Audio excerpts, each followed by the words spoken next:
Hello everyone, আপোনালোক সকলোকে অসমৰ জীয়ৰী গাঁৱলীয়া ছোৱালীৰ অন্য এটা ভিডিঅ'লৈ স্বাগতম জনালোঁ। আৰু এইফালে মই আজি বনাবলৈ লৈছোঁ নাৰিকলৰ লাডু আৰু এনেদৰে নাৰিকলখিনি ৰুকি লৈছোঁ। আৰু সকলোৱে জানে কেনেদৰে নাৰিকলৰ লাডু বনায়, মইনো কেনেদৰে নাৰিকলৰ লাডু বনালোঁ সেইটোহে আপোনালোকৰ লগত শ্বেয়াৰ কৰিছোঁ। ভাল লাগিলে like, comment, share and subscribe কৰিবলৈ নাপাহৰিব। আৰু এইফালে খুন্দি ল'লোঁ ইলাইচিখিনি এনেদৰে খুন্দি মই যেতিয়া নাৰিকলৰ লাডু বনাম তেতিয়া তাত দি দিম।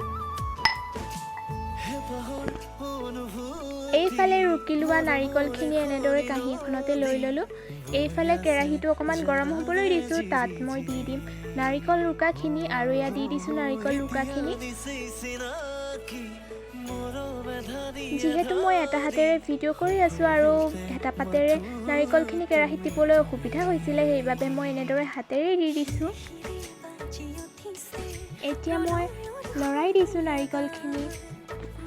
এইবাৰ মই ছেকেণ্ড টাইম বনাই আছোঁ নাৰিকলৰ লাডু আৰু ফাৰ্ষ্ট টাইম বনাইছিলোঁ সৰস্বতী পূজাৰ দিনা। আপোনালোকে যদি সৰস্বতী পূজাৰ ব্লগটো নাই চোৱা তেন্তে চাই ল'ব সৰস্বতী পূজাৰ ব্লগটো।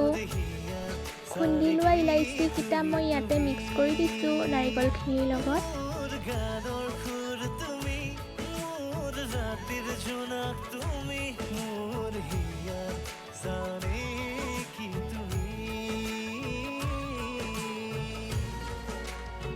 ফালে বনাই আছোঁ ক্ষীৰ।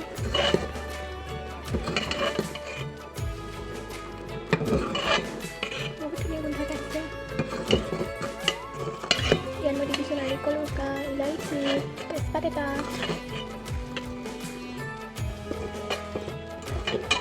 গাখীৰ দি দিম আৰু অকণমান পিছতকৈ। ইয়াতো চেনি দি দিম।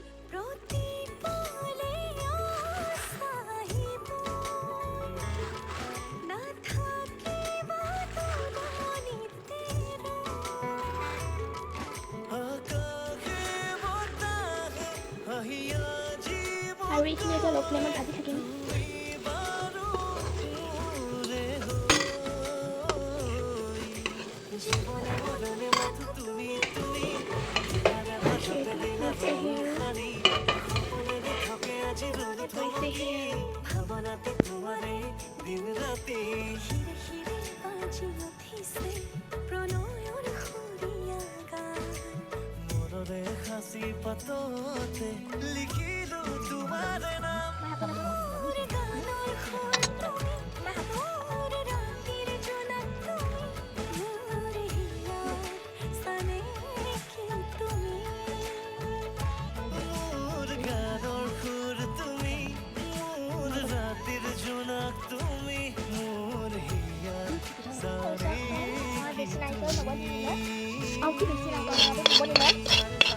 আমি এটা নাৰিকল বনাইছিলোঁ আৰু ইয়াত বনিছে আপোনাৰ 2, 3, 4, 5, 6, 7, 8, 9, 10, 11, 12, 13, 14, 15টা বনিছে আৰু আমি দুটা খালোঁ। 18টা বনিছিলে সম্পূৰ্ণকৈ।